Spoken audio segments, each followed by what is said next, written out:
12 বৎসর অন্তর জগন্নাথের কাঠ বদলানো হয়, আবার নাভিটা বের করা হয়। যে ব্যক্তি নাভিটা প্রতিষ্ঠা করবে 3 দিন পরে তাকে চলে যেতে হবে। কেন হবে? এটাই কারণ আপনি যদি কৃষ্ণের নাভিটা হাতে ধরেন, অহংকার আসবে না? কোনো না কোনো দিন তো কারোর কাছে গল্প করবেন যে আমি কৃষ্ণের নাভি হাতে পেয়েছি, কৃষ্ণের নাভি হাতে ধরেছি।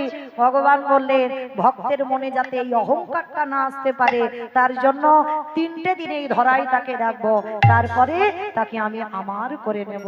নিতাই গৌর প্রেমানন্দে হরি বল। তাহলে প্রকৃত ভক্ত যদি ভগবানকে চায়, কাই মনোভক্তকে যদি কেউ চায়, সাক্ষাৎ ভগবান আমার তার হাতেই ধরা দেয়। দেখেন ধরা দিল না, যে জরাব্যাধির তীরে মরলো সেই জরাব্যাধ সবররাজ হয়ে গোপনে একা সেবা পূজা করলো। আবার সেই নীলমাধব জগন্নাথ হয়ে সমাজে সবাইকে দেখাবার জন্য পুরী ধামে উড়িষ্যায় প্রতিষ্ঠিত হলো। তা আজকে নারদ মুনি বলছে ঠাকুর সব আমি বুঝলাম, কিন্তু দুর্যোধনের যে অহংকার আছে এইটা তো আমি বুঝতে পারছি না। বলে পাচ্ছ না? ঠিক আছে নারদ, আজকে সকালবেলা তুমি দুর্যোধনের বাড়ি যাবে। বলে বাড়ি গিয়ে কি করব? বলে গিয়ে একটা ছোট সুচ দিয়েছে মা, আমার সুচ চেনো তো? ছোট্ট একটা সুচ দিয়েছে, আর ভগবান ওই সুচের ছিদ্র দিয়ে একটা বিশাল বড় হাতি এপার থেকে ওপার করে দিয়েছে। নারদ দেখা মাত্র চমকে উঠে, ঠাকুর তুমি এত বড় হাতি এপার ওপার করে দিলে? বলে নারদ তুমি দেখেছো তো? বলে হ্যাঁ ঠাকুর দেখেছি। আচ্ছা যখন দেখলে যাও এই কথাটা তুমি দুর্যোধনকে একটু বলো। তার যেই না বাবা সুষ্টা নিয়ে গেছে সকাল সকাল, আর নারদের অভ্যাসটা কি? হাটে বোড়ারে মধু কইটবে ভাঙারে গোপাল গো মুকুন্দ সৌরে হরে মুরারি মধু কইটবে ভাঙারে গোপাল গোবিন্দ মুকুন্দ সৌরে রাম মধুসূদন এসব কমশর বৈকুণ্ঠ বঙ্গামন রাম নারায়ণ মুকুন্দ মধুসূদন এসব কমশর হরে বৈকুণ্ঠ পাবন যোগে সুনারায়ণ কৃষ্ণ বিষ্ণু নিরাশ্রয় জগদীশ্বর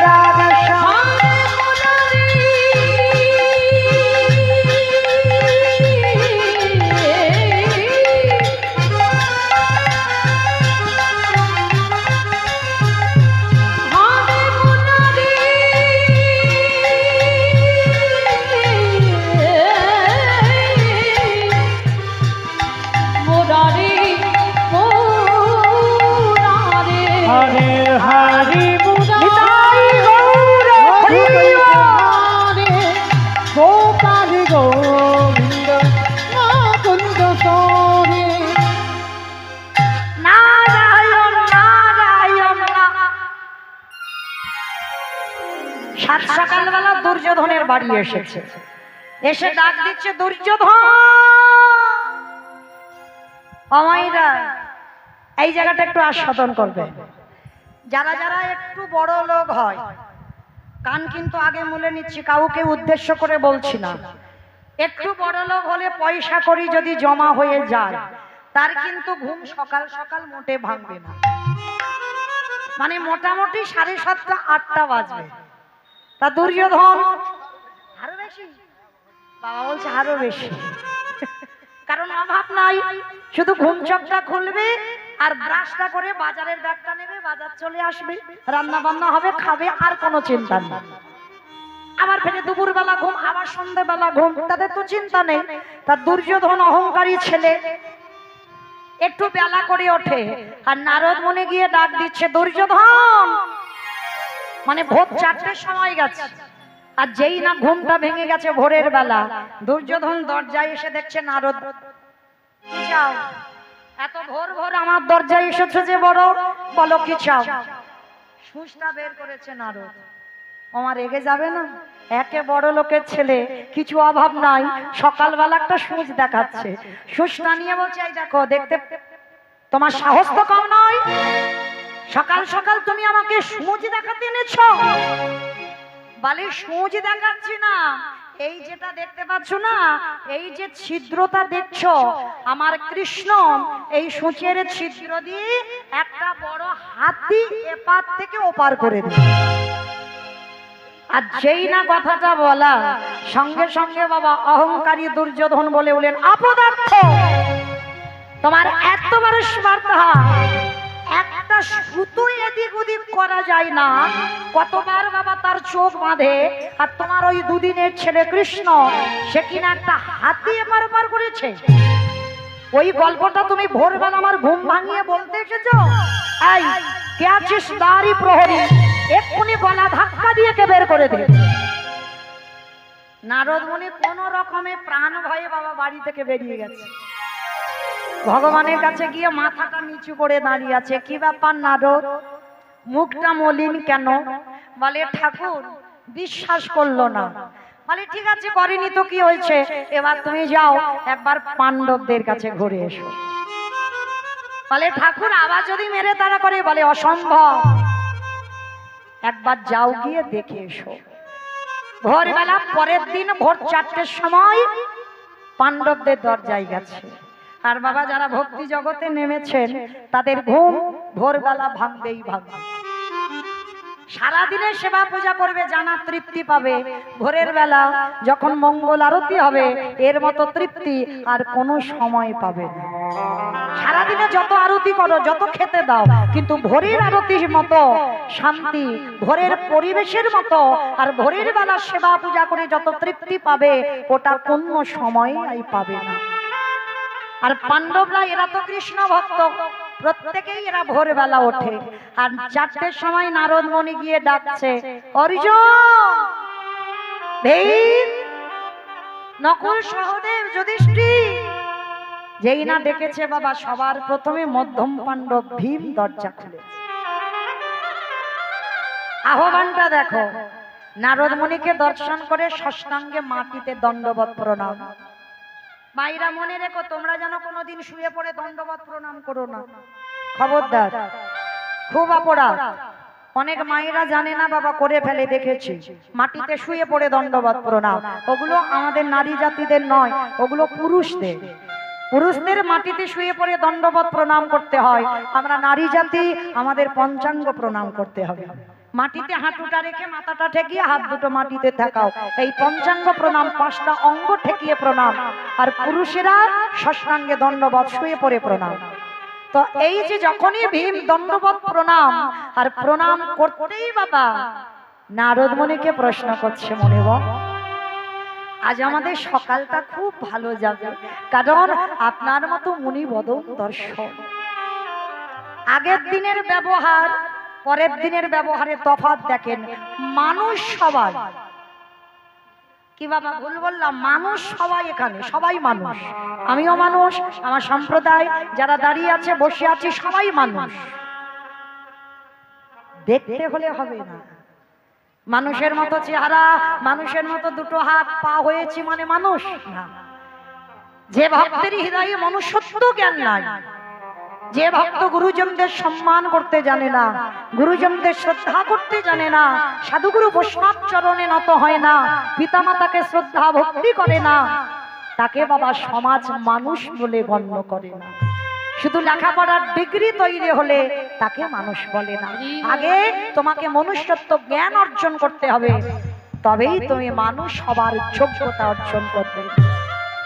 যেই না বাবা দণ্ডবত প্রণাম ভীম, নারদ তো চমকে উঠেছে, এদের স্বভাব কেমন আর ওদের স্বভাব কেমন, একই বংশের ছেলে কিন্তু কত পরিবর্তন। এইবার নারদ মুনিকে দেখে ভীম করজোর করে বলছে, আসো। বসুন আগে, তারপরে আমি কথা শুনবো। না ভীম, বসবার টাইম নেই, একটা কথা বলবো বলে এলাম। কি কথা? এই যে সুচটা দেখতে পাচ্ছ? বলে হ্যাঁ। এই যে ছিদ্র দেখতে পাচ্ছ ছোচে? বলে হ্যাঁ। বলে জানো, ওই ছিদ্র দিয়ে কৃষ্ণ একটা বড় হাতি এপার থেকে ওপার করে দিল। আর যেই কথাটা বলা, আমার ভীম খিলখিল করে হেসে উঠেছে। বলে না গো, সকাল সকাল তুমি তো আমার হাসির গল্প শোনাচ্ছ। কি ব্যাপার হলো? আমি বললাম একটা হাতি ছিদ্রের এপার ওপার হয়েছে, এটা হাসির কথা? বলে হাসির কথা নয়, হে মনিবর,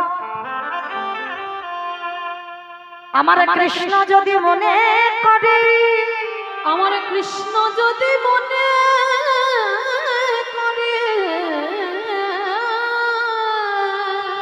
শুধু একটা হাতি এপারে ওপারে করে না, আমার কৃষ্ণ যদি মনে করে এই গোটা ব্রহ্মাণ্ডকে এদিক ওদিক করিতে পারে, তাই আমার কৃষ্ণ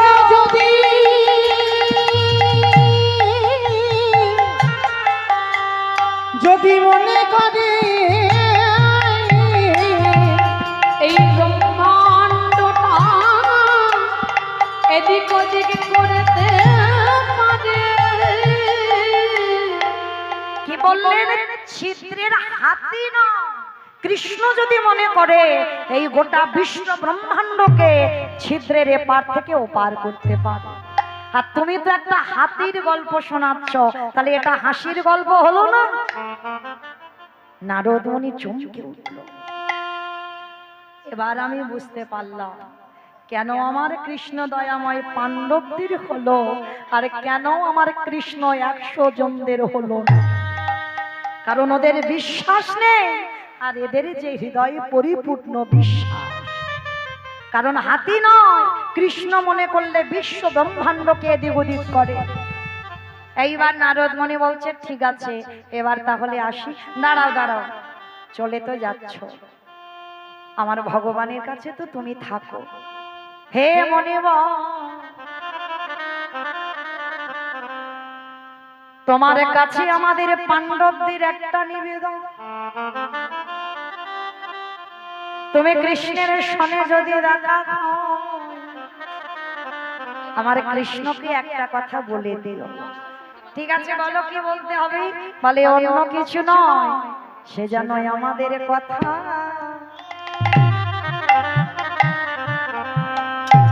যেন ভুলে না।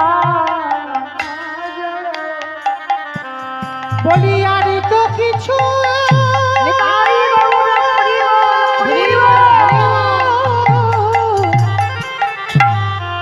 বলি আর তো কিছু চাহি না আমরা, সে যেন আমাদের কথা যেন ভুলে না যায়। অমাইরা, আপনারা আমরা তো ভগবানের কাছে চাই, ঠাকুর এটা দাও, ঠাকুর ওটা দাও, ঠাকুর ছেলে ভালো থাকুক, স্বামী ভালো থাকুক, চাকরি হোক, এগুলো চাই। কিন্তু না, পাণ্ডবরা চেয়েছিল কিচ্ছু দিতে হবে না, শুধু যেন কৃষ্ণ আমাদের কথা একটু মনে রাখে। আর আমরা যে কুলেই যাই না কেন, আমরা যেন বদন ভরে ওই গুরু চরণের হৃদয়ে ধরে কৃষ্ণ কারে, ওরে কৃষ্ণ রে,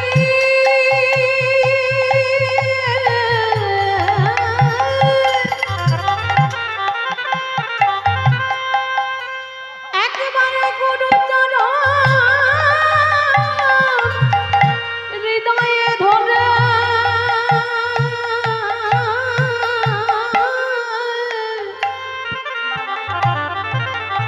কৃষ্ণ তোমার হলাম বলে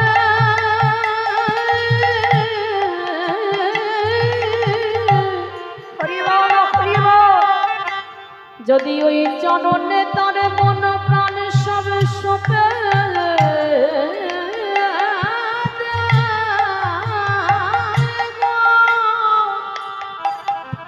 আমার কৃষ্ণ দয়ামা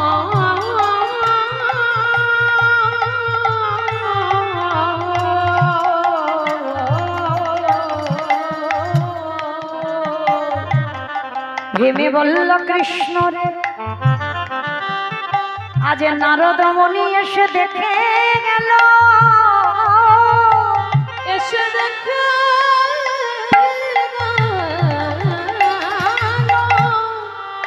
আমাদের কাছে তো কিছু নাই কৃষ্ণ। ওরে কৃষ্ণ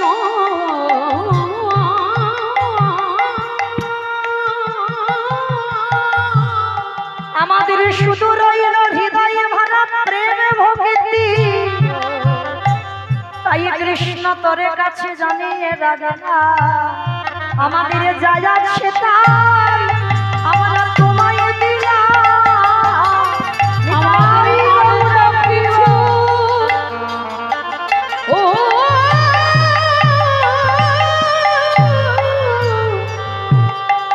না না আর তো কিছু দেওয়ার নাই গো। ওরে প্রেমে ভক্তি আমরা দিলাম তোরে। বলি তোর চরণ ছাড়া, ছাড়া করিস না রে। আমি আর তো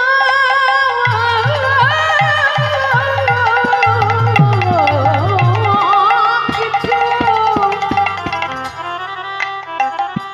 কিছু চাহি না রে। সেদিন আমার ভগবান বুঝতে পেরে গেল পাণ্ডবদের ভক্তি ছিল আর 100 জনদের ভক্তি ছিল না।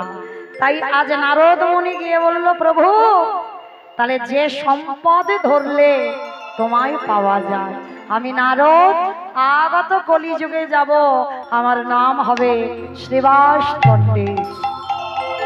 প্রভু ওই শ্রীবাস পণ্ডিত হয়ে যেদিন যাব, তুমি কথা দাও পৃথিবীতে 1000 লাখ কোটি ভক্ত থাকলেও তুমি কথা দাও আমার আঙিনায় বসে তুমি আমার সামনে তুমি এই হরিনাম সংকীর্তন গাই।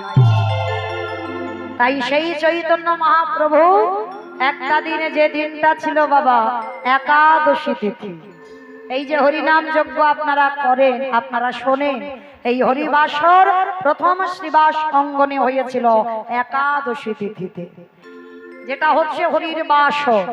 তো একাদশী তিথি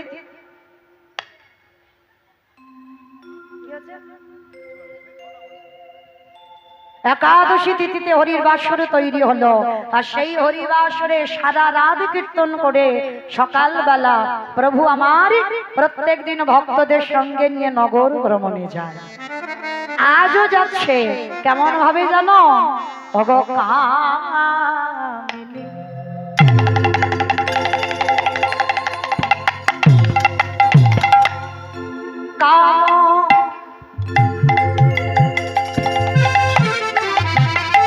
অগলিত তো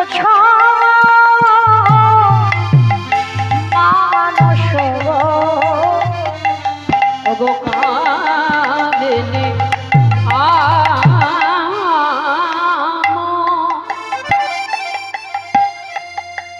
ওগো কলিত তো মানুষ। আসলে এই বৈষ্ণব পদাবলী গুলো বাবা আমাদের শুনতে হবে, যাই করি না কেন, যেহেতু অষ্টপল্লী লীলা কীর্তন চলছে তো আমাদের পদাবলী গুলো শুনতে হবে। কামিনী কাম মানে কামিনী মানে নারী জাতি।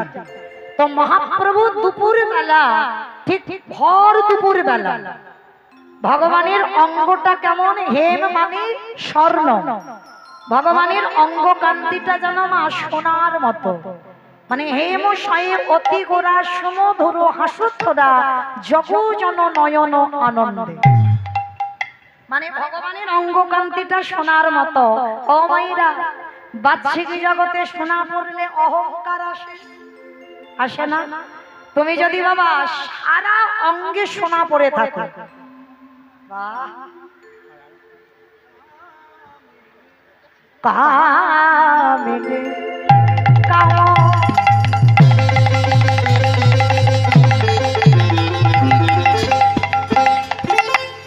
কলিত তো ছ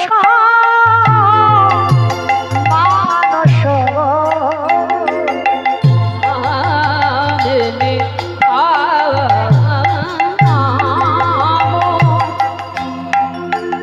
একই ভাবে রে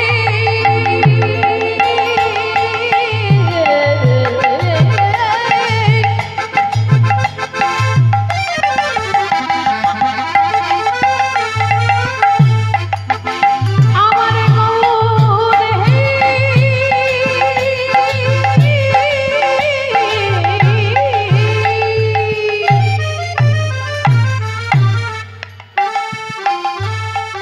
আমার গৌর হরি একই ভাবে রে আবেনে